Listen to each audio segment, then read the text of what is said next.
दंडवत हो. आजच्या सत्रामध्ये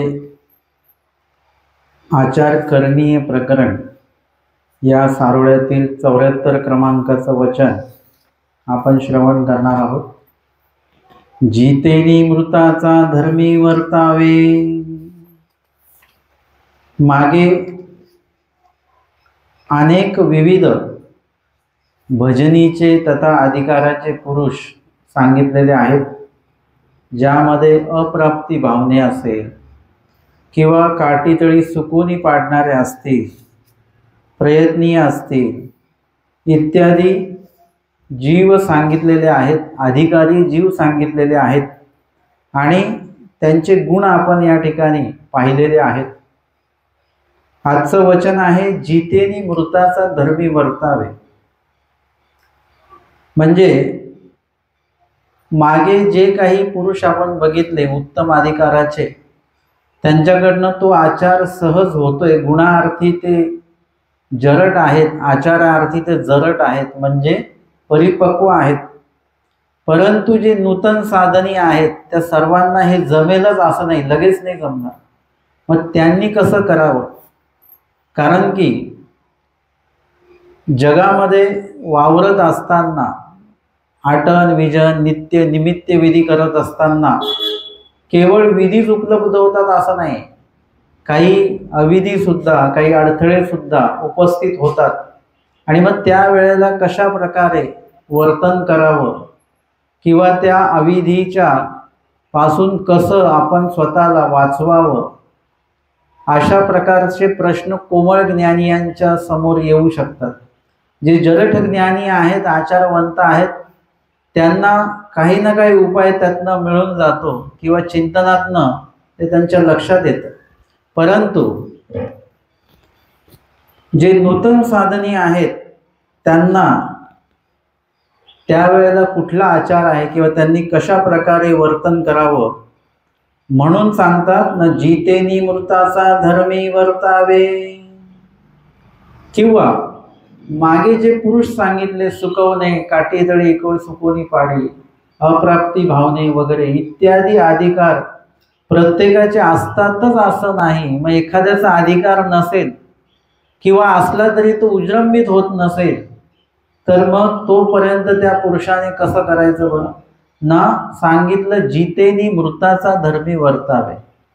म्हणजे व्यक्ती जिवंतच आहे आणि त्याने मृतवत राहावं. मृतवत म्हणजे ते टीकेमध्ये त्याचं विश्लेषण आलेलं आहे की जिवंतपणाचं लक्षण काय आहे आणि मृतपणाचं लक्षण काय आहे. त्याच्यामध्ये जिवंत आपण असलो की आपल्याला मान अपमान वगैरे या सगळ्या गोष्टी आपल्याला लागू होतात आणि लगेच आपण त्याविषयी सक्रिय होतो. आपल्याला कोणी चांगला म्हटल्यानंतर लगेच आपल्या चेहऱ्यावर प्रसन्नता येऊन जाते. आपल्याला कोणी वाईट म्हटल्यानंतर लगेच आपला चेहरा बदलून जातो. म्हणजे आपला चेहरा कसा आहे, जिवंत असल्यामुळे त्यावर ते हावभाव लगेच उमटतात, मनामध्ये ते उमटतात आणि चेहऱ्यावर ते प्रतिबिंबित होतात. हे जिवंतपणाचं लक्षण आहे. आणि आमचे स्वामी सांगतात तुम्हा मारिता पूजिता समान व्हावा किंगा. असं जिवंत माणसाच्या बाबतीत होऊ शकतं का? मी जिवंत आहे, माझं कोणी अपमान केला, मला कोणी मारलं आणि माझं कोणी पूजन केलं, दोघांमध्ये मी लगेच फरक करतो की ह्यांनी माझं पूजन केलेलं आहे आणि हे आपल्याला नावं ठेवतायत. ते दोन्ही लोक आल्यानंतर माझ्या चेहऱ्यावर म्हणजे सगळ्यांच्या चेहऱ्यावर ते भाव उमटतात बरं. आपला मान करणारा व्यक्ती आणि आपला अपमान करणारा व्यक्ती या दोघांविषयी आपल्या मनामध्ये वेगवेगळे विचार जिवंत असतात, कार्यरूप असतात. कधी कधी तो माणूस मरून जातो, परंतु आपलेतले त्याच्याबद्दलचा असलेला विचार, चांगला विचार नाही तर वाईट विचार कधीही मरत नाही. आपण म्हणतो ते खूप चांगले व्यक्ती होते बरं का, हा विचार जिवंत राहतो आणि त्यांनी खूप त्रास दिलाय बरं का आम्हाला, म्हणजे हा विचार सुद्धा जिवंत राहतो. हे जिवंत व्यक्तीचं लक्षण आहे. परंतु या ठिकाणी जे प्रेत असतं, आपलं पण देहच आहे आणि प्रेताचं पण देहच आहे. आपलं देह जिवंत असल्यामुळे हे कार्य आपल्यामध्ये उमटतात, परंतु जर का एखादं मृतदेह असेल, त्या मृतदेहाला अपमान आहे का? मान अपमान वगैरे काही आहे का? त्याला काही मान अपमान वगैरे काहीच नाही. त्याला तुम्ही काही बोला, तो उठून बसेल का? है ना. कोणी माणूस मेलं, त्याचं प्रेत असतं, त्याला किती लोक म्हणतात उठा ना उठा ना, उठतो का तो? आणि तो जर उठून बसला तर जे जे तिकडे त्यांना विनंती करता उठायचे ते सगळे पळून जाते. म्हणजे त्या प्रेताला तुम्ही काही बोला, त्याला कुठल्याही प्रकारचा मान नाही, अपमान नाही. त्याच्या चेहऱ्यावर कुठले हावभाव उमटतात का? की मृत माझ्या अंत्ययात्रेला कोण कोण आलं बघून त्याला बरं वाटतं का त्या चेहऱ्यावर त्याच्या? काहीच नाही. जितेनी मृताचा धर्मी वर्तावे, आपलं सुद्धा जिवंत पण मृत व्यक्तीसारखं असलं पाहिजे. कशार्थी? दोषार्थी मृत असलं पाहिजे. किंवा गुणार्थी सुद्धा आपली कोणी प्रशंसा करत असेल तर लगेच आपण हवेमध्ये जायचं नाही. त्यासाठी वर्तेचा दृष्टांत इतका व्यवस्थित स्वामींनी सांगितलेला आहे. तो डावीकडे न पाहे, उजवीकडे न पाहे, सभेकडे न पाहे, आणि चौथं म्हणजे आपल्याकडे पण न पाहे. डावीकडचे लोक म्हणजे निंदा करणारे लोक आहेत, त्यांच्याकडे लक्ष देत नाही. उजवीकडचे लोक स्तुती करणारे आहेत. आता स्तुती करणाऱ्यांकडे लक्ष दिलं तर काय हरकत आहे? परंतु स्तुती निंदा करणारे जसे आपल्याला खचवतात, त्याच पद्धतीने स्तुती करणारे लोक काय करतात? आपल्यामध्ये अहंकार निर्माण करण्याला मदत करतात. आपल्याला लक्षात येत नाही, आपल्याला लगेच अहंकार येऊन जातो. आणि सभेकडे न पाहे, कुठलीच प्रतिक्रिया न देणाऱ्या लोकांना बघून सुद्धा आपल्याला वाईट वाटतं. चांगली प्रतिक्रिया देणारे लोकांना ऐकून आपल्यामध्ये अहम निर्माण होतो. वाईट प्रतिक्रिया देणाऱ्या लोकांचं ऐकून आपल्यामध्ये खच्चीकरण होतं. कुठल्याच प्रकारची प्रतिक्रिया न देणाऱ्या लोकांना बघून आपल्याला उदास वाटतं. हे 3 ठिकाणी दोष आहे. मग स्वतःकडे बघावं त्यांनी, स्वतःचा आत्मविश्वासाकडे. परंतु कधी कधी स्वतःकडे बघितल्यानंतर पण अहम तयार होतो, की स्वतःकडे बघितल्यानंतर हो मी आत्तापर्यंत एवढे वर्त पार केलेले आहेत, यशस्वी झालेलो आहे, म्हणजे त्याचा एक अहंकार येऊ शकतो आणि त्याच्यामुळे सुद्धा नुकसान होतं. आणि म्हणून कुठल्याच ठिकाणी बघायचं नाही. 4ही ठिकाणं वजा करून 5वं जे ठिकाण आहे म्हणजे त्याला ज्या ठिकाणी पोहोचायचं आहे. वर्त म्हणजे तुम्हाला कळलं ना, अशी दोरी बांधल्या जाते, 2 टोकं असतात, या टोकावरून त्या टोकावर जायचं आहे. स्वतःला समतोल सांभाळत जायचं आहे. जर का त्याचा समतोल बिघडला तर तो खाली पडू शकतो. खाली पडायचं नाही. पण त्याचं लक्ष काय आहे की पलीकडचं जे टोक आहे त्याचं लक्ष आहे, तिथपर्यंत पोहोचायचं आहे. तसं आपण आयुष्यामध्ये कुठलंही कार्य करताना आपलं यशस्वीतेचं टोक कुठलं आहे त्या टोकावर गांभीर्याने लक्ष देऊन चालायचं आहे. कोणी स्तुती करेल, कोणी निंदा करेल, त्यावेळी तुम्हाला काही ऐकायला नाही आलं पाहिजे. त्यावेळी फक्त तिथेच पोहोचायचं आपल्याला. हे जितेनी मृताचा धर्मी वर्तावे, म्हणजे बोलणारे लोक त्यांचे शब्द तुमच्या कानावर येतात. कधी कधी असं असतं की आपल्या माघारी लोक बोलतात आपल्याविषयी, चांगलं पण बोलतात आणि वाईट पण बोलतात. ते दोन्ही तुम्हाला इच्छा नसेल तरी तुमच्यापर्यंत ते पोचतं. का पोचतं? कारण की त्या संबंधित तुमचा दुःखाचा किंवा सुखाचा भोग असतो. आता माझ्या माघारी कोणी माझी स्तुती केली, मला ऐकू येतं, मला बरं वाटतं, आपली स्तुती चालू आहे बरं का. मग माझ्याच माघारी कोणीतरी माझी निंदा पण करतं, ते पण मला ऐकू येतं, ते ऐकलं की मला दुःख होतं. म्हणजे माझं सुख दुःखाचा भोग तो संबंधित असल्यामुळे ते होतं.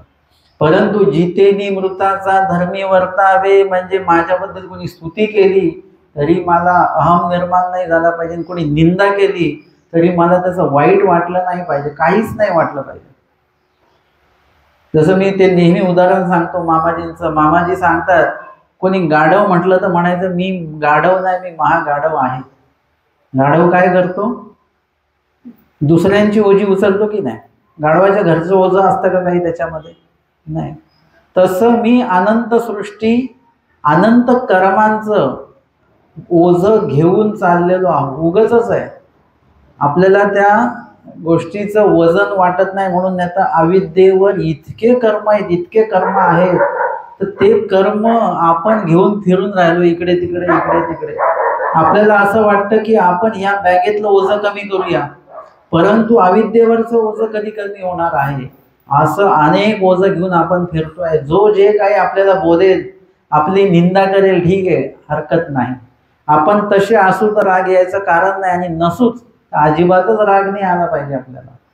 अशा पद्धतीने जितेनी मृताचा धर्मी वर्तावे, म्हणजे तुमची सक्रियता जी आहे ते प्रत्येक ठिकाणी तुम्ही प्रतिक्रिया दिलीच पाहिजे असं नाही. प्रत्येक ठिकाणी तुम्ही ऍक्टिव्ह असलंच पाहिजे असं नाही. त्यांनी आरे म्हटलं की तुम्ही कारे म्हटलंच पाहिजे असं नाही आहे. आपले दोष आपल्याला थांबवता आले पाहिजे. अनुसरणानंतर आगंतुक कुंटे अनारब्ध सुंके. मानसिक कर्म वाचिक कर्म थांबणार आहेत, परंतु त्याचं नियंत्रण आत्ता आपल्याला करायचं आहे. एखाद्या प्लॅटफॉर्मला गाडी थांबते, पण त्याचे ब्रेक त्याला आधीपासूनच ती गाडी हळूहळू करत करत आणावी लागते, आणि मग त्या विशिष्ट जागी बरोबर ती गाडी थांबते. आपलं अनुसरण तेव्हा घडणार आहे जेव्हा आपण आपल्या या सर्व दोषरूपी कर्मांना कुठेतरी नियंत्रणात जेव्हा आणू, तेव्हाच आपण अनुसरणापर्यंत पोहोचणार आहोत. आणि अनुसरणापर्यंत पोहोचत असताना आपण कुठेतरी स्वतःमध्ये दोषाची जी निर्मिती आपली वेगाने सुरू आहे ती आपल्याला कुठेतरी थांबवता आली पाहिजे. अशा पद्धतीने आपल्यावर गुणदोषांचा, म्हणजे आपले गुण किंवा आपले दोष कोणी वाखाणले त्याचा कुठलाही परिणाम झाला नाही पाहिजे. आपण ईश्वराच्या स्मरणामध्ये कायम लीन राहिलं पाहिजे. तुम्हाला ते शब्द ऐकूनही आले पाहिजे. जसं ते नाही का, आजकालचे ते कानामध्ये हेडफोन लावलेल्या व्यक्तीशी तुम्ही किती बोला त्याला काहीच ऐकू येत नाही, है ना. तो त्याच्या ह्याच्यामध्ये असतो, त्याला तुम्ही त्या वाईट बोला नाही तर चांगलं बोला, त्याच्या चेहऱ्यावर कुठलेच भाव नसतात. का? कारण की तो ऐकत असतो काहीतरी. तसं आपल्या अंतःकरणामध्ये ईश्वराचं एवढं अधिष्ठान तयार करा की इतर कुठल्याही गोष्टी तुमच्या कानातनं हृदयापर्यंत आल्याच नाही पाहिजे. चांगल्या पण नाही, वाईट पण नाही. आपली स्तुती पण आपल्याला ऐकायची नाहीये, आणि आपल्याबद्दलची निंद पण आपल्याला ऐकायची नाही. पण गुरु निमित्तांकडनं आपले दोष आपल्याला ऐकायला मिळाले तर उत्तम आहे बरं का. गुरु निमित्त तुम्ही निर्दोष व्हावे या दृष्टीने तुम्हाला तुमच्या दोषांचं दर्शन करवितात, त्याला म्हणतात सुहृद. जेही आपल्या दोषांचं दर्शन आपल्याला करवितात ते आपले सुहृद आहेत. मग एखादी व्यक्ती निंदा जरी करत असेल तरी ती आपली सुहृदच आहे, कारण की ती आपले दोष आपल्याला दाखवून राहिलेली आहे. आपण त्यांच्याकडनं आपले दोष ऐकायचे कशासाठी? आपल्यामध्ये सुधारणा करण्यासाठी, आपल्यामध्ये बदल करण्यासाठी, परिवर्तन करण्यासाठी आपण दोष ऐकायचे. आणि आपले दोष ऐकून आपण खचायचं नाही, उलट ते दोषांचं निरसन करून आपल्याला पुढे जायचं आहे.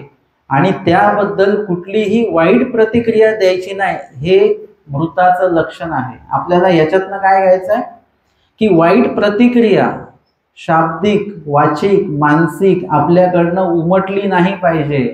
हे अधिक महत्त्वाचं आपल्याला या आचारातनं घ्यायचं आहे. या ठिकाणी जी प्रकरणवासाच्या 2 लीळा येतात, ज्यामध्ये आऊसांना स्वामी म्हणतात की लिसीपुसी करणं जे आहे, तुम्ही सस्ता नटता, जे काही भिक्षेला जाताना हे वेश्यांचे धर्म आहेत असं म्हटल्यानंतर आऊसा मग चिडल्या वगैरे वगैरे, स्वामींवर नाराज झाल्या. पण नंतर मग त्यांना त्यांची चुकी लक्षात आली. मग स्वामींनी त्यांना समजावून सांगितलेलं आहे की हे तापसीचे, म्हणजे तपस्वी व्यक्तीचे हे असे धर्म नाही आहेत.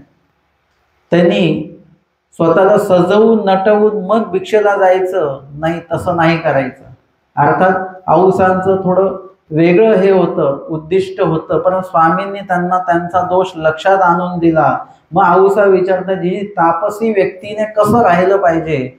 स्वामी म्हणतात बाई जितेनी मृताचा धर्मी वर्तावे, म्हणजे आपले कुठलेही गुण प्रदर्शित करायचे नाहीत, प्रदर्शित होऊ द्यायचे नाहीत.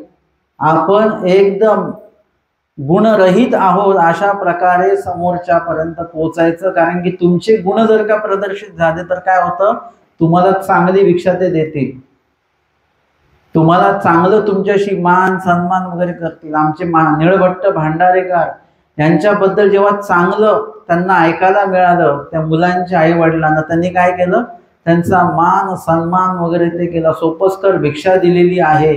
स्वामी त्यांना म्हणतात जर का तुम्ही असं केलं तर मग तुम्हाला मान सन्मान मिळेल, पण आम्ही भेटणार नाही. म्हणजे ईश्वरात आणि आपल्यात अंतर पडू शकतो. आणि म्हणून आपले गुण प्रदर्शित करायचे नाहीत.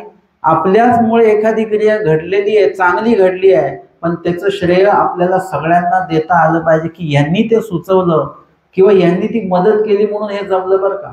सुचलं मला, परंतु कोणी मदत नसती केली तर मग. आचार्य भटोबा स्वामींना म्हणतात जीजी मी सांडवा बांधू का? म्हणतात बांधा. परंतु 2-4 दगड जमा केल्यानंतर म्हटले देवा मी त्यांना मदतीला बोलवू का? कारण की त्यांच्या मदतीशिवाय मी सांडवा बांधू शकत नाही. त्याचं श्रेय आचार्यांनी स्वतःवर घेतलेलं नाही की माझ्यामुळे सांडवा बांधला गेला. त्यांनी हे केलं की नाही, त्यांच्या मदतीशिवाय सांडवा मी बांधू शकत नाही. मग आम्ही स्वतः सगळ्यांनी मिळून सांडवा बांधला असं बरं श्रेय घेतलं का भटोबासांनी? मी आणि सगळ्या भक्तजनांनी मिळून बांधला.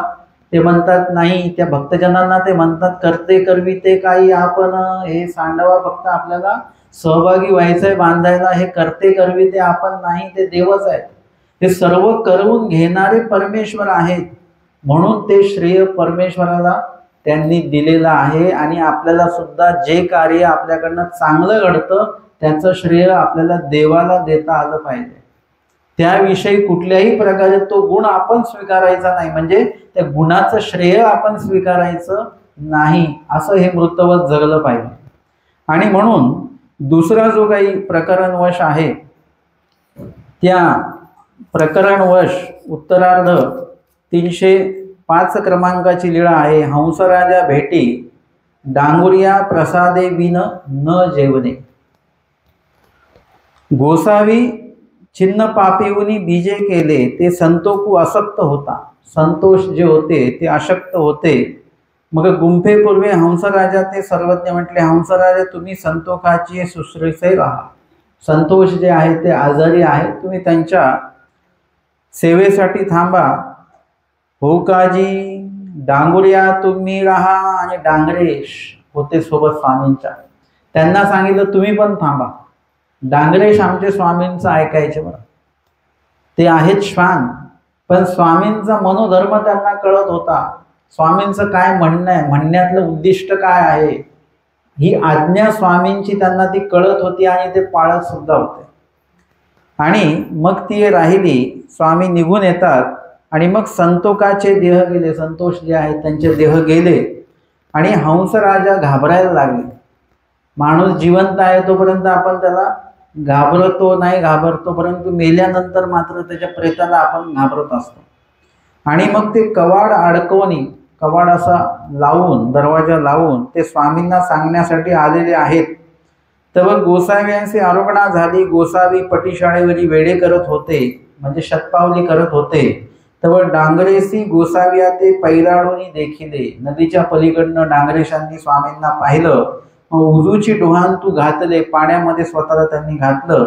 आणि मग स्वामी म्हणतात संतोखाचे देह गेले की, स्वामींनी ते येण्याआधीच सांगितलं की संतोषाचे देह गेलं बरं का, सरले ते. हंसराजू आला का? हंसराज आलेत.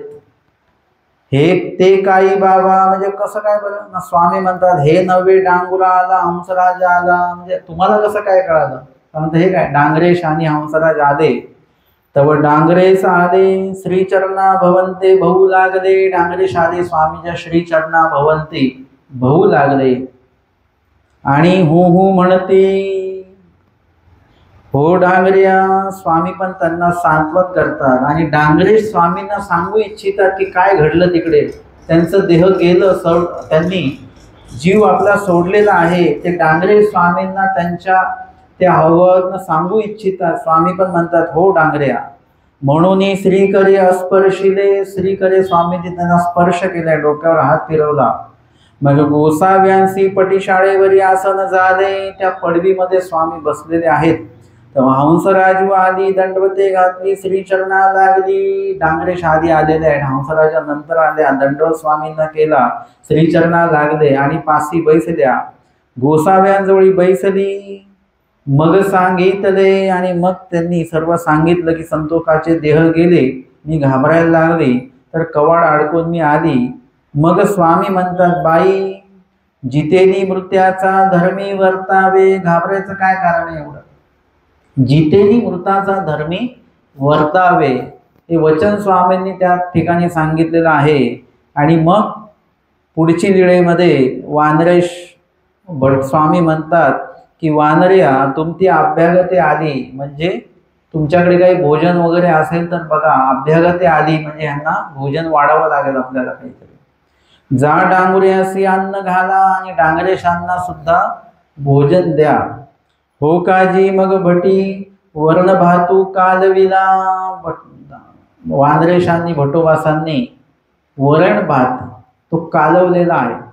आणि मग बाहेरी शिळेवरी घातला. बाहेर शिळेवर त्यांना ते भोजन वाढलेलं आहे. डांगरेश आले हुंगिले. डांगरेश आले आणि ते अन्न त्यांनी हुंगलं म्हणजे त्याचा वास घेतला. आणि जाऊनी पैरा बैसले. खाल्लं नाही. श्वान जे आहेत ते आधी ते भोजनाचा वास घेतात आणि मग खात असतात. त्यांनी वास तर घेतला परंतु ते खाल्लं नाही, पैरा जाऊन बसले. जीजी हा न खायजी. भटोबास म्हणतात जीजी हा जेवत नाहीये, खात नाहीये. स्वामी म्हणतात अहंगा का न खाये. स्वामींनी विचारलं त्यांना का खात नाहीये. स्वामींना त्याचं उत्तर माहिती आहे पण विचारलं त्यांना. जीजी आले असेल कवणे ठावणी पोट भरूनी. कुठून तरी काही खाऊन वगैरे ते आले असतील म्हणून ते खात नाही. स्वामी म्हणतात तैसे नव्हे, तसं नाही बरं का. हा येथीच्या प्रसादाची वाट पाहतू असे गा. येथीच्या प्रसादाची वाट. मी उपहाराचा जेव्हा पण विषय येतो उपहार दाखवण्याचा त्यावेळी या लीळेचा उल्लेख मी नेहमी करत असतो.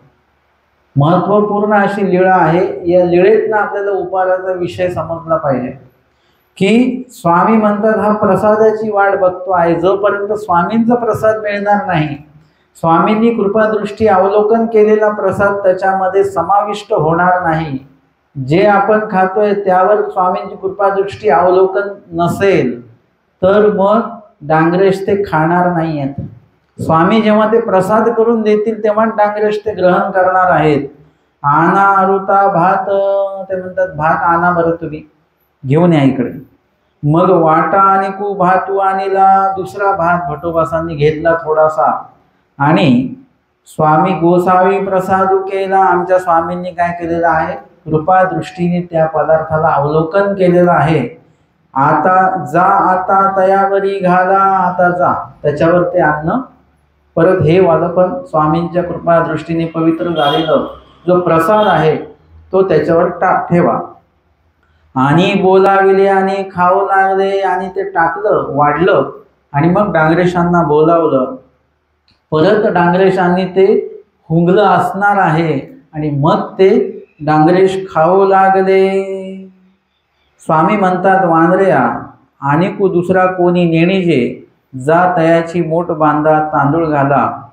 तयासी जळ निक्षेपू करा. मग भट जाऊनी तया तैसेची करून आले. म्हणजे त्यांचं संतोगाच्या देह गेलेला आहे त्याचं विधी जो आहे अंतविधी तो स्वामींनी भटोबासांना करायला लावला.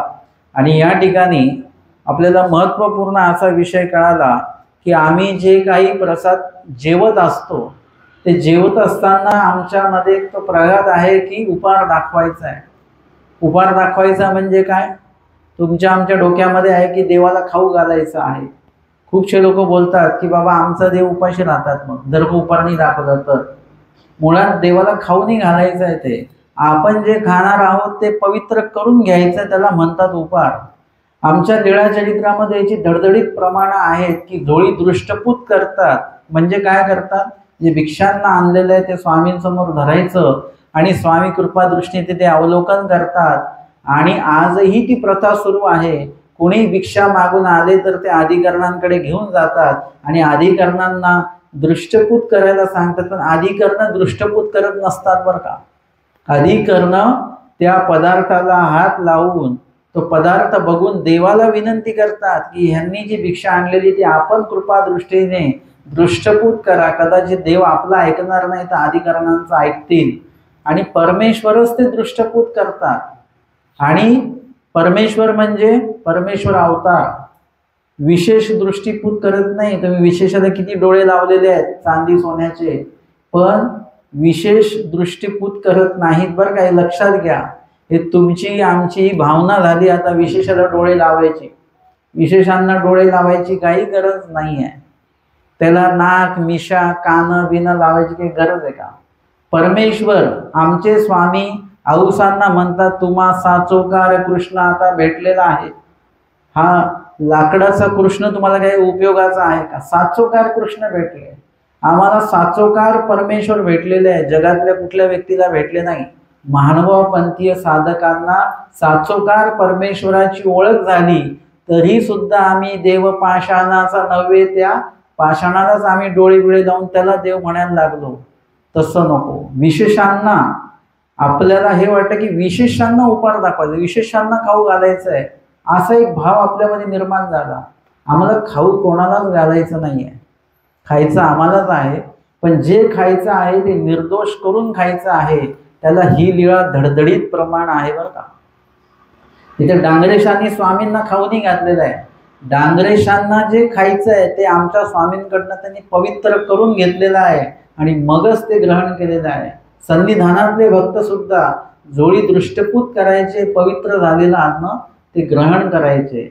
अशा प्रकारचा आचार महानुभावांच्या या लीळाचरित्रामध्ये स्वामींच्या काळापासून आम्हाला बघायला मिळतो. त्याचं स्वरूप आम्ही थोडंसं बदलून घेतलं आणि देवाला द्यायचं, देवाला द्यायचं या नावाखाली आपण ते करत असतो. म्हणून मूळ विधीतला जो काही नियम आहे की विधी तो का करायचा असतो, हे सर्व प्रथम आपण लक्षात घेतलं पाहिजे आणि त्या ज्ञानानुसार तो विधी आपण केला पाहिजे. अशा पद्धतीने स्वामींनी त्यांना सांगितलं की घाबरायचं नाहीये, जिथे ती मृताचा धर्मी वर्तावे असं सांगितलेलं आहे. मृताचे धर्म मान अपमान अहंता ममता, जिथे ती मृताचा धर्मी वर्तावे सांगितलं. तर इथे जिता व्यक्ती जो आहे म्हणजे जिवंत व्यक्ती जो आहे त्याचा धर्म कुठला आहे आणि तो सोडून आपण मृताच्या धर्मी वर्तावे. आधी जिवंत व्यक्तीचे धर्म आपल्याला समजले पाहिजेत. जे जिवंत व्यक्तीचे धर्म आहेत ते मृत व्यक्तीचे धर्म नसणार आहेत, त्याच्या पालटाने लगेच आहेत आणि ते आपल्याला आधी कळले पाहिजे. तर तेच कुठले आहेत ना, मृताचा धर्मी वर्तावे म्हणजेच मान अपमान अहंता ममता. मान अपमान, मान आपल्याला कुठेही गेलो तर आपल्याला मान पाहिजे असतो बरं का. सगळी व्यवस्था केलेली आहे तरी आपल्याला कोणीतरी बस म्हटल्यानंतर आपण बसा बरं का. सगळी व्यवस्था केली, पाणी बिणी सगळे आपण आपल्या हाताने घ्यायचं आहे तरी आम्हाला कोणी पाणी सुद्धा विचारलं नाही. हे काय आहे? मान. आम्हाला निरोपणाबद्दल कळवलं सुद्धा नाही त्यांनी, म्हणजे कळलं आहे पण आपली अपेक्षा त्यांनी फोन करून बोलवलं पाहिजे. म्हणजे आता इथे आपल्याला एकदा निरूपण आहे हे कळालं की लगेच आपण तिथे उपस्थित व्हायचं आहे. देवपूजा हे कळालं, उपस्थित व्हायचं. अधिकरण आले कळालं, उपस्थित व्हायचं. कोणी बोलव का नको बोलव, तो जो विशिष्ट विधी, देवपूजा माहिती नाही पण आपण पोहोचलो, देवपूजा वंदन केलं, झालं, आपला विधी मुख्य झाला. अधिकरणांना भेटलो, मुख्य विधी झाला. निरूपण ऐकलं, मुख्य विधी झाला. त्यासाठी कुठल्याही प्रकारचा मान वगैरेची आवक म्हणजे वाट बघत बसायचं नाही. चांगल्या क्रिया भेटत आहेत तर त्याच्याविषयी मान आपला आडवा नाही आला पाहिजे. त्या विधींच्या पालनार्थ मान अपमान. त्याच्यानंतर अपमान. अपमान म्हणजे छोट्या छोट्या गोष्टीवरून आपण नाराज होत असतो. आम्हाला बसायला त्यांनी चटईच टाकली किंवा चांगलं हे नाही, गादीच दिली नाही किंवा अमकच नाही केलं, तमकच नाही केलं. आणि कर्मराटीमध्ये तर खूप असतं, पत्रिकेत आमचं नावच नाही टाकलं. म्हणजे त्या मान अपमानामुळे लग्नामध्ये हे जास्त दिसतं की नाही. लग्नाच्या वेळेला तो मान पाहिजे, मुलाची आई असेल वगैरे तिला तो मान पाहिजे. अपमान पण तिचाच होतो. म्हणजे याच्यामध्ये किती चांगलं कार्य, त्याला काय म्हणतात मंगल कार्य लग्नाला, परंतु सगळे अमंगल गोष्टीच त्याच्यामध्ये चालू असतात. राग द्वेष मान अपमान हेच चालू राहतं सगळं काय. हे इत्यादी प्रकारच्या गोष्टी दैवराटीमध्ये नको पाहिजे. तुम्ही कर्मराटीमध्ये जगत असताना सुद्धा नकोच आहे तुम्हाला, पण दैवराटीमध्ये तर अजिबात मान अपमानाचा भाग बघायचा नाही. आमच्याकडे तर असं आहे की अधिकरणांना भेटायला गेलं, अधिकरण जे अभ्यागत आलेले आहेत ते मोठे अधिकरण आहेत आणि भेटायला आलेले अभ्यागत ते संत आहेत, तरी अधिकरण म्हणतात त्यांना बसायला टाका. त्यांना बसायला टाकलं जातं, कधी गादी टाकल्या जाते, कधी पटकर टाकले जातात, परंतु अधिकरणाच्या पुढे ते संत त्या पटकरावर बसत नाही, ते पटकराच्या खाली बसतात. बाबा म्हणतात पटकरावर बसा, वर बसा, ते म्हणतात नाही बाबा.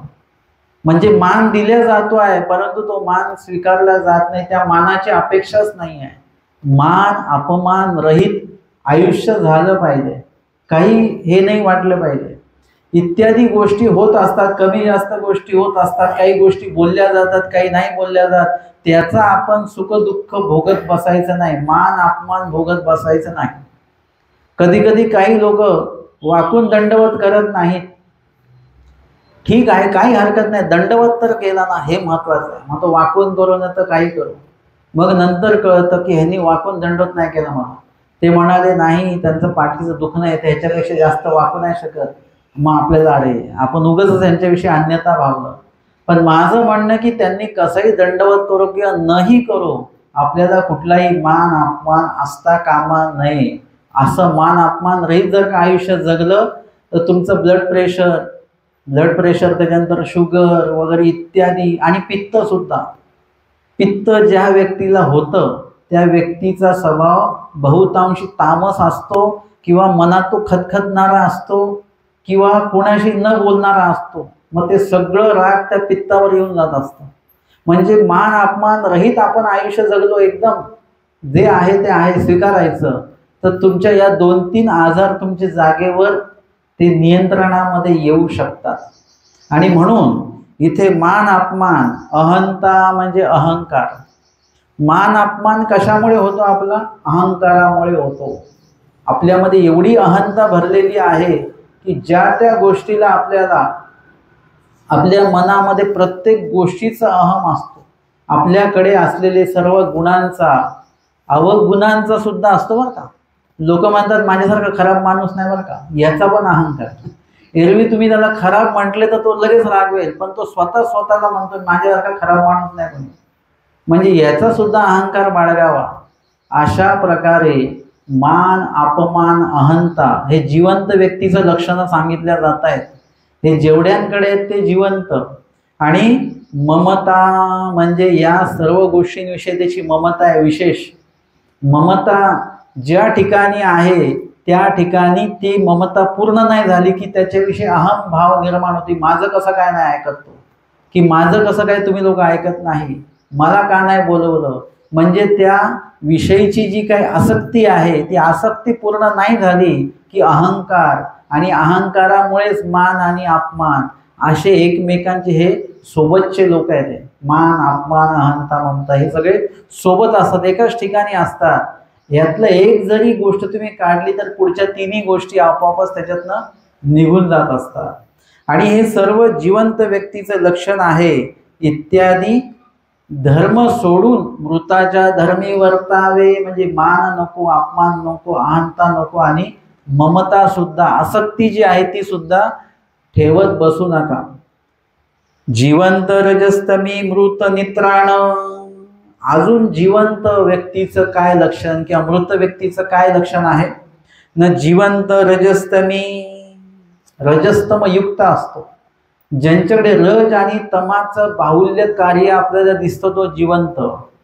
इथे या वचनामध्ये जिवंत म्हणजे जे जिवंत व्यक्तीचे दोष दाखवले गेलेले आहेत, आणि जिवंत व्यक्तीच्या माध्यमातून दोषांचं उत्पत्ती जी आहे ती जास्त प्रमाणामध्ये होत असते.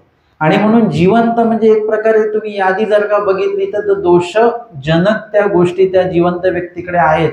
की रजस्तम, रज आणि तम ज्या व्यक्तीकडे, राग ज्याच्याकडे आहे, रज ज्याच्याकडे आहे, तम ज्याच्याकडे आहे, हिंसा ज्याच्याकडे आहे, तो दोषार्थी कसं आहे, जिवंत आहे. आमचे स्वामी सांगतात दोषार्थी मृत असावे. म्हणजे दोषार्थी तुम्ही मृत व्यक्तीसारखा असलं पाहिजे. कुठल्याही क्रिया, दोषरूप क्रिया कुठल्याही करायच्या नाहीत. गुणरूपी क्रियार्थी जिवंत असलं पाहिजे, दोषरूपी क्रियार्थी मृत असलं पाहिजे. आपण दोषरूपी क्रियार्थी जिवंत असतो आणि गुणरूपी क्रिया जर का असतील तर तिथे आपण मृत होऊन जातो की आम्हाला जमणार नाही बा, लीळा सांगायला जमणार नाही, पाठांतर करायला जमणार नाही, आम्हाला लीळा वाचता येत नाही. म्हणजे प्रत्येक गोष्टीच्या चांगल्या गोष्टी असेल की लग्नाला येणार का, हो मग येणार आहे, ते आम्हाला जावंच लागेल, पत्रिका द्यायला आलते ते. मग तीर्थयात्रेला येणार का, नाही तीर्थयात्रेला काही जमणार नाही बरं का या वेळेला. मग देवपूजेला येणार का, नाही देवपूजेला त्याच वेळेला आमचं पाणी येतं, नाही जमणार. म्हणजे या गुणरूपी क्रियेच्या बाबतीत आपण मृत असतो, त्या क्रिया करत नाही आपण, तसं असता कामा नाही. इथे सांगतात जिवंत रजस्तमी मृत नित्राण, म्हणजे ज्यांच्या ठिकाणी दोषरूप क्रियेच्या बाबतीमध्ये ज्याची ताकद नाही आहे. एखाद्याला म्हटलं तुम्ही भांडा, म्हणतात नाही आमच्यामध्ये भांडण्याची ताकद नाही. विधी करायचा असेल तर सांगा, मग आहे आमच्याकडे, आम्ही किती धावपळ करू, पण दोष आचरायचा असेल तर नाही, आमच्याकडे ती ताकद नाही. त्याच्याविषयी नित्राण राहिलं पाहिजे तुम्ही. हे मृत, मृताचे धर्म म्हणजे ती तामसा गुणाचा नियम, म्हणजे रजस्तमाचा जर का उपद्रव झाला तर त्याला नियंत्रणामध्ये ठेवलं पाहिजे. त्याचं कार्य करणं हे जिवंतपणाचं लक्षण आहे. राग येत नाही अशातला भाग नाही, कारण की ये दशे कार्य संन्यासात, पण कारण संन्यास नाही. मनामध्ये तुम्हाला राग येणारच आहे, आपण कोमळ दशेतले आहोत, राग येणार आहे, पण त्या रागाचं कार्य जे आहे त्याचा नियम म्हणजे त्याला नियंत्रणामध्ये आपल्याला ठेवता आलं पाहिजे. येणे मज नेनता म्हणितले मज मान केला नाही अवज्ञा केली. आता तम का निर्माण होतं आणि तमगुणाचे कार्य काय, तर मान अपमान जेव्हा आपला होतो तेव्हा आपण काय म्हणतो, येणे मज नेनता म्हणितले. आपण चार लोकांना सांगतो यांनी मला नेनता म्हणितलं. नेनता म्हणजे यांना काही समजत नाही असं म्हटलं जातच, वादामध्ये भांडणामध्ये असं म्हटलं जातं. येणे मज नेनता म्हणितले म्हणजे मला काहीच येत नाही असं त्यांनी म्हटलेलं आहे. मज मान केला नाही, मला यथोचित मान त्यांनी दिला नाही. अवज्ञा केली म्हणजे माझा अपमान होईल, माझ्या आज्ञेचं पालन किंवा मी जे सांगितला मुद्दा तो त्यांनी लक्षातच घेतला नाही. मी जो नियम हे सांगितलेलं होतं हे असं असं करा ते त्यांनी केलंच नाही. अशा प्रकारे मनामध्ये तो राग तयार होतो आणि ते बोलून दाखवतो आपण इतरांकडे, लोकांकडे. मुळात म्हणजे ज्याच्याविषयी तुम्हाला दोष निर्माण झालेला आहे, हा नियम थोडासा तुम्ही जर का पाळलात तर वाद भरपूर अंशी कमी होऊन जाते. आपल्याला जर का एखाद्याविषयी दोष निर्माण झाला, एखाद्याची चुकी दिसली तर त्याची ती चुकी तुम्ही इतरांना सांगू नका. ती कोणाला सांगा, त्यालाच सांगा. गुरुनिमित्त काय करतात, शिष्य चुकला तर शिष्यालाच बोलवतात आणि शिष्याला सांगतात की तू इथे इथे चुकलेला आहे, मग त्याचं शिक्षा पण काय, मग असं असं शिक्षा पण आहे, त्याच्यामध्ये सुधारणा काय आहे, अशी अशी त्याची सुधारणा आहे. म्हणजे ते त्याच वेळेला ज्याच्याविषयी दोष घडला किंवा जो चुकला त्यालाच सांगा. त्याच्याविषयी इतरांना सांगून काय होतं, तुम्ही त्यांच्याविषयी द्वेष पसरवता आणि तो सगळ्यात मोठा दोष आहे. त्याला स्वामी काय म्हणतात, वर्मस्पर्शावरी शिरच्छेद चांग, म्हणजे शिरच्छेदापेक्षा पण भयानक तो दोष आहे, त्याच्या बाबतीतली ती निंदा. आणि म्हणून इथे जे तमाचं कार्य आहे ते तमाचं कार्य तुम्हाला करायचंच असेल तर त्यामध्ये सुधारणा करा. तो समोरच्या व्यक्तीला त्याची चूक समजावून सांगा, ती सुधारून घ्या. हे तुमचं सुहृदत्वाचं कार्य तुम्ही केलं पाहिजे.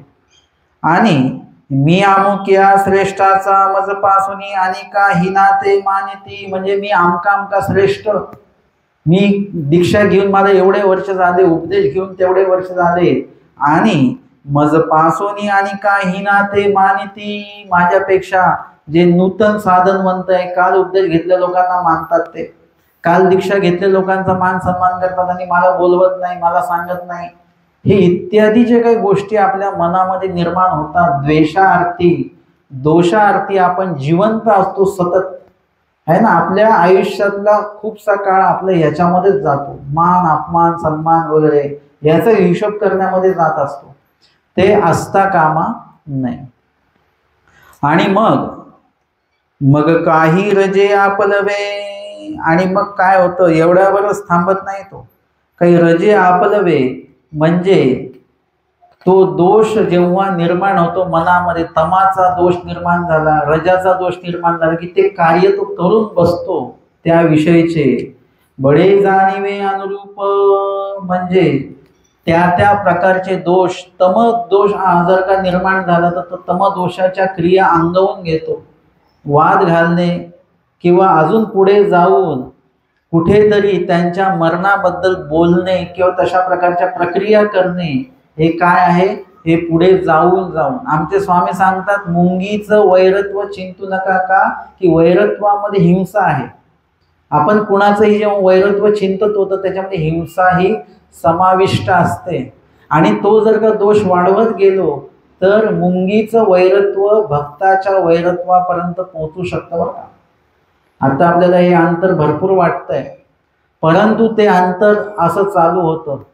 लहान मूल जेव्हा अन्न खायला सुरुवात करतं तेव्हा किती, एक चपाती खातो का तो, किती खातो, ते एवढूसा तुकडा काहीतरी आपलं ते दिल्या जातं त्याला, असं ते पण पातळ पातळ असं म्हणा वगैरे.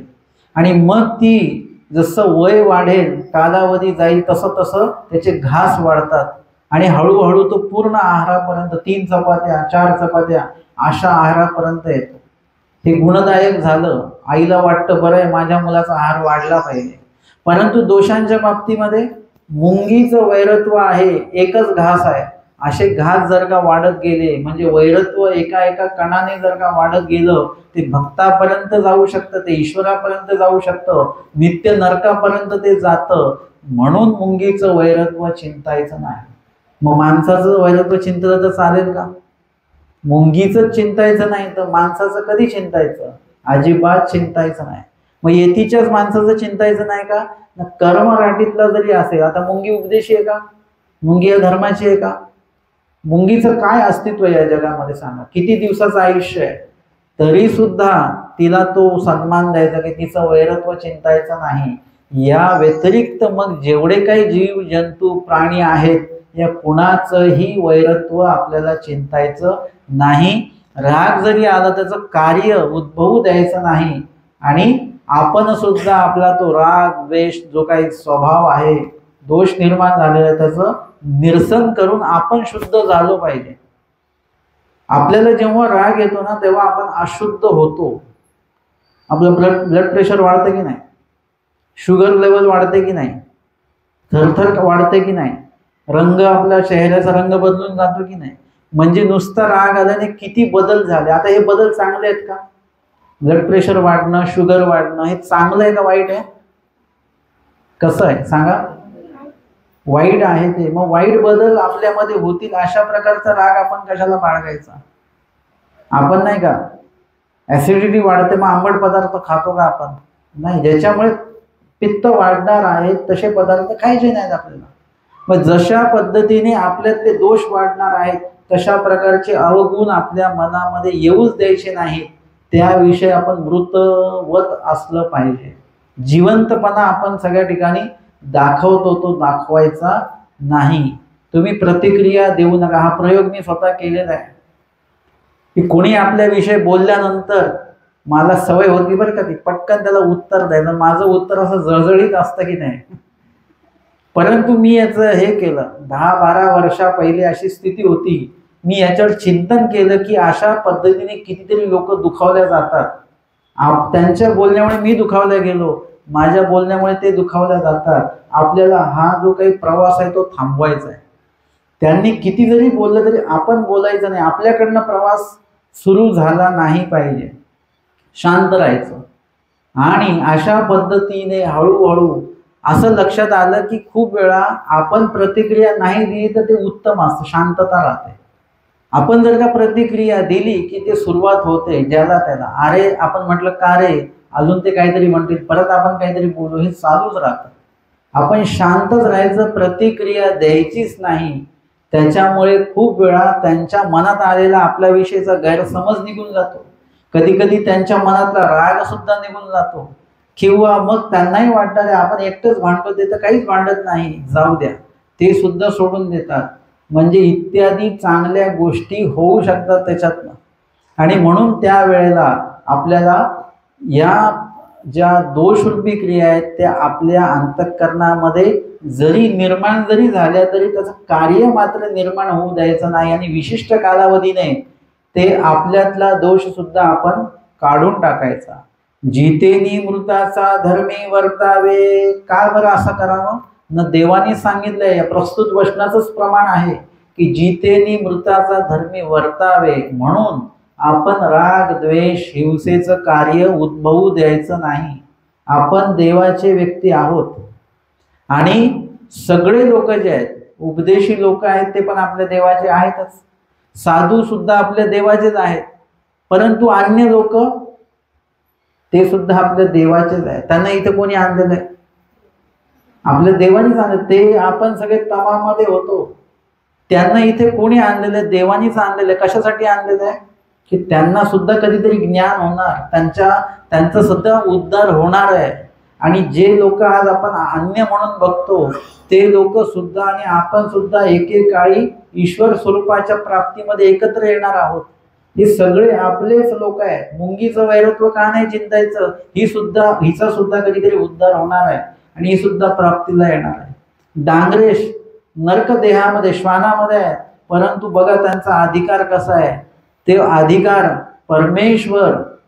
डांगरेज जेव्हा सरले तेव्हा आमच्या स्वामींनी प्रेमियाच्या वचनांचं निरूपण केलेलं आहे. अशा प्रकारचं समर्पण आहे. म्हणजे भविष्यामध्ये त्यांना एखादं देह देऊन तिथे परमेश्वर काहीतरी त्यांना प्रेमोपाय पूर्वभजन घडवून मग त्यांना कुठेतरी प्रेमदान देऊ शकतात. आणि तो विचार कुठेतरी आहे. म्हणून बोलण्यामध्ये देवाचा तो विषय आहे. सांगा तुम्ही डांगरेशांना हीन समजू शकता का? नाही समजू शकत. कोण जीव कसा पात्र आहे तो कुठे जाईल, आपल्या आधी कोणीतरी उद्धरणाला निघून जाईल. भटोबासानंतर जन्मलेले वैराग्यदेव भटोबासांच्या आधी पुन्हा संबंधाला गेले. म्हणजे बघा कसं आहे. म्हणून हे इत्यादी गोष्टी जर का लक्षात घेतल्या तर कुणाविषयी कुठलंच वैर बाळगायचं आपल्याला काहीच कारण नाही दूर दूरपर्यंत. आणि म्हणून सांगतात जितेनी मृताचा धर्मी वर्तावे. जिता म्हणजे सर्वावयवी संपूर्ण. आता जिवंत म्हणजे काय बरं? मृत हे आम्हाला कळालं, पण जिवंत म्हणजे काय? न सर्व अवयवी संपूर्ण, सर्व अवयवाने जो संपूर्ण आहे, युक्त आहे. जैसा उद्धरणी मनुष्य देह युक्त, जसं उद्धरणामध्ये सांगितलं मनुष्य देह युक्त जीवा ला परमेश्वर काय करतात? ज्ञानाचं दातृत्व करतात. युक्त जो आहे सर्व अवयव युक्त वगैरे, आणि मनुष्य देहामध्ये जो आहे, मनुष्य देहाने जो युक्त आहे, आणि त्याचा अर्थ करतात युक्त मनुष्य देह आहे. दोन्ही अर्थ झाले बरं का. तो इतर कुठल्या देहात नाही आहे, मनुष्य देहाने तो युक्त आहे असा पण अर्थ आहे. आणि तो मनुष्य देहामध्ये असून तो युक्त सुद्धा पाहिजे, सर्व अवयवी युक्त जो आहे असा तो जिवंत. आणि बरवा 32 लक्षण, बरवा आणि 32 लक्षणी म्हणजे दिसायला सुंदर असलेला व्यक्ती. अवलक्षण नव्हे तो जिता. अजून काय जाणावं ना? अवलक्षण नव्हे, कुठल्याही प्रकारचं देहिक अवलक्षण त्याच्याकडे नाही. तो जिता म्हणजे तो जिवंत. कुरूप अवयवहीन अवलक्षण तो जित्यांत नव्हे. याचा पालटाने अर्थ काय होतो की मृताचं लक्षण काय? मग न कुरूप, जो कुरूप आहे दिसायला सुंदर नसेल, अवयवहीन, अवयवहीन आहे, अवलक्षण ज्याच्याकडे अवगुण आहे, आणि तो जित्यांत नव्हे, तो जित्यांत नव्हे. मग कशात आहे? तो मृत्यांत म्हणजे तो व्यक्ती मृत या भागामध्ये तो गणला जातो, ज्याच्याकडे काहीच नाहीये. त्याला कुठे किंमत असते का व्यवहारामध्ये वगैरे? कुणाला बोलवलं जातं? ज्याच्याकडे काहीतरी गुणदायकता आहे, काय आहे, त्यांना बोलवा बरं का. ते पण पाहिजे तिथे. कशासाठी? म्हणजे आपल्याला जे कार्य करायचं त्यासाठी. मग त्यांचं सुद्धा मत वगैरे येते, कारण की ते उपयोगी पडणार आहे. जे उपयोगी पडत नाही त्यांना आपण बोलवत नाही, ते मृतवत आहेत. आणि जे उपयोगी पडणारे आहेत त्यांना आपण बोलवतो, ते जिवंत वत आहेत. केवी जैसे जियेचा एक अवयव देखील आडगाची मुनेवरी घाली. जसं सौंदर्य आहे परंतु ते जिवंत असलं पाहिजे. आचारातलंच वचन आहे की जियेचा एक अवयव अलगाची मुनीवरी घाली. म्हणजे का? सुंदर स्त्रीला बघितल्यानंतर तिला प्राप्त करण्यासाठी तो जो वीर आहे तो काय करतो, युद्ध करतो. अलगाची मुनिवारी आली म्हणजे कुठल्याही शस्त्राला समोरे जाण्याची त्याची तयारी असते. परंतु उलट त्याचं स्वामींनी सांगितलेलं हे कधीपर्यंत आहे, जिवंत असेपर्यंत. पाठी सरणावरी तिचे सर्वांग देखे. ती स्त्री जेव्हा मृत पावते तेव्हा सर्वांग देखे म्हणजे तिला संपूर्ण जरी पाहिलं तरी सुद्धा परी आडपालव ओढवून जाय. तीच व्यक्ती आडपालव ओढून जाते. आता ह्याचं एक मी दुसरं उदाहरण देत असतो. जसं एखादं 500 रुपयाचा पदार्थ आहे, त्याचं महत्व आहे की नाही? ते आपण ताटात वाढून घेतो त्याचं महत्व आहे, ते आपण हातात घेतो त्याचं महत्व आहे. त्या पदार्थाचं महत्व कमी नाही झालं. ते आपण खाल्लं, खाल्ल्यानंतर त्याची चव आपल्याला लक्षात येते, खूप छान वाटतं. त्याची किंमत अजूनही तशीच आहे. ते चावल्या जातं आणि त्याचा जेवढ्या वेळ आपण चावू तेवढा त्याचा आनंद वाढतो. हे 500 रुपयाचा पदार्थ आहे हे लक्षात येतं आपल्याला पुन्हा पुन्हा.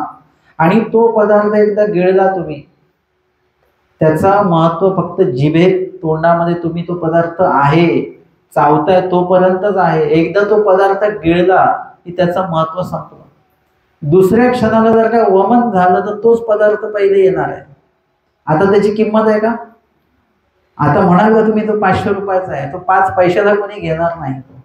म्हणजे त्याची किंमत आडपालव ओढून जाय. म्हणजे जो पदार्थ घेण्यासाठी उन्हातानात आपण गेलो तोच पदार्थ वमन झाल्यानंतर आता आडपालव असं वमन झालेलं अन्न बघितलं आपण नाकाला रुमाल लावणार, बघणार सुद्धा नाही त्याच्याकडे. अशा पद्धतीने इथे लगेच अनित्यता, याला म्हणतात अनित्य. प्रपंच कसा अनित्य आहे, लगेच सगळं बदलून जात असतं. तुम्ही जिवंत असाल तोपर्यंत लोकांना आवेश वाटता, वृद्ध झाले की ते म्हणतात लवकर घेऊन जा शरीर जे त्यांचं अंत्यविधीसाठी. म्हणजे लगेच सगळं काही बदलत असतं. आडपाल ओढून जाय का माजवी ते तेत नाही, की जिवंतपणा त्या ठिकाणी नसल्यामुळे, जिवंत असेल तर ते आपल्याला हवंसं वाटणार, पदार्थ चांगला असेल तर तो आपल्याला हवासा वाटणार. त्याच्यावर बुरशी आली, खराब झालं, विटलं की तो पदार्थ नकोसा होतो आपल्याला. तैसे कुरूप अवयहीन कश्मळ देखुनी विकृती घे तुमकी खंती करी. याचा सिद्धांत सांगतात की तसं कुरूप आणि अवयवहीन जर का व्यक्ती बघितल्यानंतर काय होत असतं की कश्मळ देखुनी विकृती घे. म्हणजे कश्मळ म्हणजे घाण वगैरे बघून, विकृती घे म्हणजे त्याच्याविषयी मनामध्ये द्वेष, थोडंसं किळस निर्माण होते. द्वेष नाही, किळस निर्माण होते. थुंकी म्हणजे आपल्याला थोडं जास्तच काहीतरी वाटलं तर मग काय होतं की आपण थोडंसं मळमळीसारखं पण आपल्याला होतं. खंती करी म्हणजे उगच आलो इकडे, आपण लवकर चला वगैरे, अशा प्रकारे मनामध्ये आपले भाव निर्माण होत असतात. कुरूप अवयवहीन, अवयवहीन जे असतात त्यांना सुद्धा आपण काय करत असतो, थोडंसं बाजूला. जे चांगले धावपळ करणारे त्या लोकांना घेऊन आपण कुठेही जाऊ शकतो, पण अवयवहीन असतील म्हणजे म्हातारी व्यक्ती असेल त्यांना नेतो का आपण कुठे पण? ते नको, त्यांना चालणं होणार नाही, त्यांना जमणार नाही, ऊन भरपूर आहे, असे तरी काहीतरी कारण सांगून त्यांना आपण घरात बसवून देत असतो. म्हणजे त्या लोकांना आपण थोडंसं इग्नोर करत असतो. अशा पद्धतीने या ठिकाणी थुंकी खंती करी, खंती केल्या जाते यासाठी दृष्टांत देतात. जैसा कुष्टियाचा दृष्टांत, कुष्टियाचा दृष्टांत सांगितला. तो कमवत होता तोपर्यंत त्याचा इतका मान सन्मान गावामध्ये होता, त्याला कुष्ठ झाल्यानंतर काय झालं, घरामधले सुद्धा त्याचा अपमान करायला लागले, तरी तो घर सोडायला तयार नाही. कारण पत्नी आहे ती सेवा करते आहे. आणि मग ती एक दिवशी म्हणते तू मर कोडी, थुंकते ती त्याच्या, मरत का नाही, किती एवढं असं होऊन सुद्धा मरत नाही. हे जेव्हा तो ऐकतो तेव्हा तो बोलतो की बस आता इथून बाहेर पडायचं. तो पुरुष जीता नव्हे म्हणजे हा कसा आहे, हा जिवंत पुरुष नाही आहे. कारण त्याच्याकडे कुठल्याही प्रकारे अवयव नाही, सौंदर्य नाही, ते आजार पण लागलेले त्याला. समाजाच्या दृष्टीने हा व्यक्ती कसा आहे, मृत आहे. तुम्ही उपयुक्त असाल तर तुम्ही जिवंत आहात, आणि तुम्ही अनुपयुक्त असता तेव्हा समाजाच्या दृष्टीने तुम्ही मृत आहात. समाज तुम्हाला विचारत नाही. ऐसे होवावे म्हणजे याचा आचार सांगतात ऐसे व्हावे म्हणजे आपण आपलं सुद्धा आयुष्य समाजासाठी असंच असलं पाहिजे. आपण ईश्वराच्या उपयोगी जेव्हा पडतो तेव्हा समाजासाठी तुम्ही आपोआप मृतवत होत जाता. ते काही कामाचे नाही. त्यांनी आता उपदेश घेतला, ते येणार नाही आता आपल्याकडे. मृत झाले तुम्ही त्यांच्यासाठी. आता ते दीक्षा घेतली, आता ते येणार नाही तिकडे. आता त्यांना नको हे करू, आपल्या व्यवहारामध्ये ते नको. त्यांनी अनुसरण घेतलं आता, म्हणजे त्यांच्यासाठी आपण मृत झालेलो आहोत आणि देवासाठी आपण जिवंत झालो. तुम्ही उपदेश घेता तेव्हा देवासाठी तुम्ही जिवंतपणा आहे तुमचं.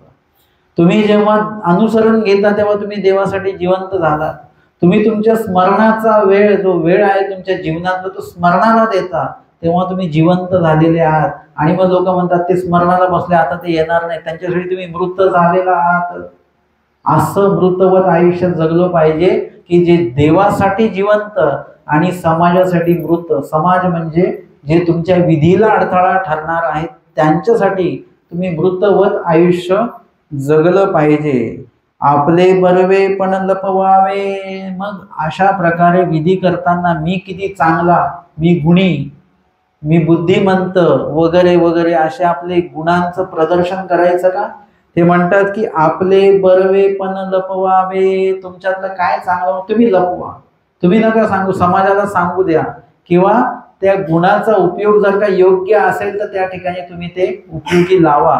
पण एरवी तुम्ही काय करा, तुमचे गुण लपवा की मला काही माहिती नाही बरं, मला जास्त काही येत नाही.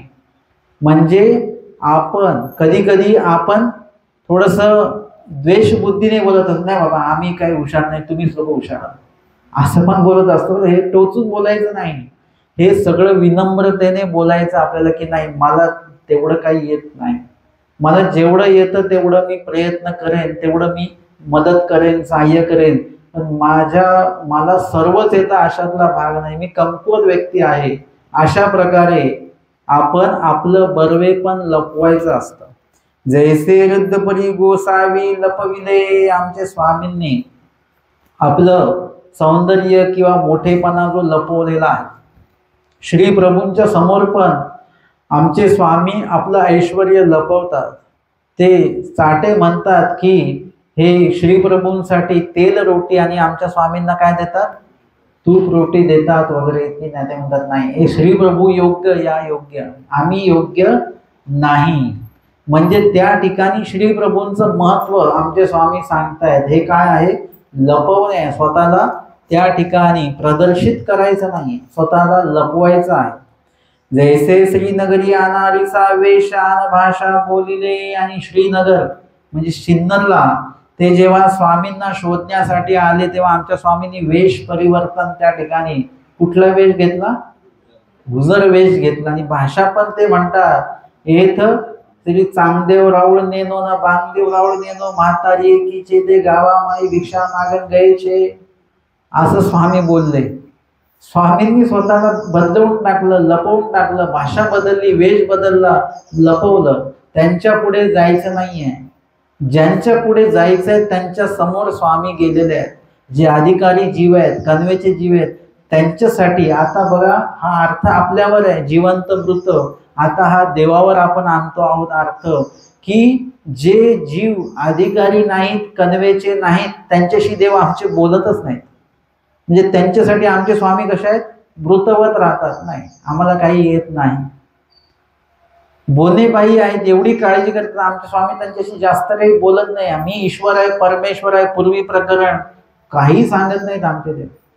आणि एकीकडे माईम भट्टांसारखी व्यक्ती जी स्वतःच बोलत नाही आहे, आमचे स्वामी त्यांच्याशी बोलतात. त्यांच्यासाठी स्वामी जिवंत होतात. महादाईचा आहेत, बाहेर येऊन थांबलेले आहेत, उन्हाची वेळ आहे, स्वामींचं आरामाची वेळ आहे, पण स्वामी तर त्यांना बोलवा आतमध्ये का, त्यांच्यासाठी स्वामी जिवंत आहेत. तुम्ही आमच्यासाठी देव बोलके झाले पाहिजेत. ह्याच्या आधी आमचे देव मृत आहेत, म्हणजे बोलत नाही कोणाशी. सालबर्डीला 12 वर्ष राहिले, कोणाशीच बोलले नाही. म्हणजे त्यांच्यासाठी देव मौन आहेत आमचे. परंतु एक विशिष्ट जीव भेटल्यानंतर आमचे स्वामी ते मौन सोडतात. ते पारधी भेटले, त्यांच्यासाठी आमच्या देवाने मौन सोडलं, सांगितलं, त्यांना निरूपण केलं. का सांगितलं, कारण की त्यांना त्यांच्यामध्ये बदल करण्याची क्षमता होती. आम्हाला सांगण्यासाठी देव का नाही थांबले इथे? देवाला माहिती हे काही बदल करणार नाही. आपण साधी अन्यवार्ता तर बंद नाही करू शकत, धर्मवार्ता सुरू करू नाही शकत, आपण दोन्ही गोष्टी नाही करू शकत. भले एखाद्या वेळेस आपण अन्यवार्ता बंद नाही केली, पण धर्मवार्ता पण तर झाली पाहिजे ना. आपण धर्मवार्ताही करत नाही आणि अन्यवार्ता बंदही करत नाही. आपण कुठल्याच अर्थाने देवाचं ऐकणारच नाहीये, म्हणून देव काही इथे थांबलेले नाही. आपलं कुणी ऐकणार नसतं तर आपण स्वतः निरोप देत नाही, परस्पर आहे, तुम्ही जाऊन सांगा, आम्ही काही येणार नाही, तुम्ही सांगा, बघू ते काय म्हणतात. आणि तुमचं ऐकणारा व्यक्ती असेल तर आपण मी येईन स्वतः, ते माझं ऐकणारच, ते माझं हे नाही करणार. तसं आमच्यासाठी आता देव कसे झाले? मौन झालेले आहेत, आमच्याशी बोलले नाही देव. आमच्यासाठीचा निरोप भट्टोबास माहीम भट्ट महादाईसांकडे देऊन स्वामी तिकडच्या तिकडे निघून गेलेले आहेत. असे अनेक लोक स्वामींच्या संपर्कात आले, स्वामी बोलले नाही त्यांच्याशी. आणि असे अनेक लोक आले ज्यांच्याशी स्वामी स्वतः बोलले. आणि तो जिवंतपणा जो आहे या ठिकाणी स्वामींनी दाखवलेला आहे. या वचनाचं जे टीकारूपी अजून जे विश्लेषण आहे ते आपण उद्याच्या सत्रामध्ये घेणार आहोत. दंडवत